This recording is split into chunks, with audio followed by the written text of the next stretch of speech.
আড্ডা ওই দীপক শাস্ত্রী চ্যানেল থেকে আবারও আড্ডা দিতে বিশেষ গল্প আপনাদের সাথে। আপনারাও আমার সাথে গল্প করতে পারেন, আমিও আপনাদের সাথে গল্প করছি।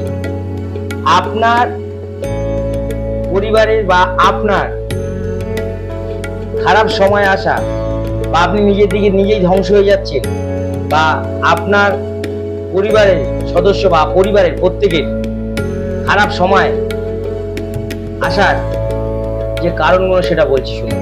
সেটা হচ্ছে, আপনার বাড়ি যদি কোনো ভাঙা মূর্তি থাকে তাহলে আপনার বাড়ি খারাপ সময় চলে আসবে। ভাঙা আয়না থাকবে, আপনার বাড়ি খারাপ সময় চলে আসবে।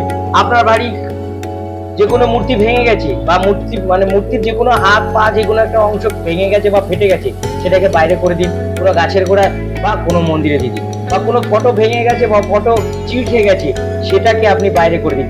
না হলে কিন্তু আপনার নিজের ভাগ্য নিজেই খারাপ করে ফেলবেন। এই নিজের ভাগ্যকে ঠিক করতে গেলে ভাঙা মূর্তি, ভাঙা আয়না এবং ভাঙা ফটো বাড়িতে রাখা যাবে না।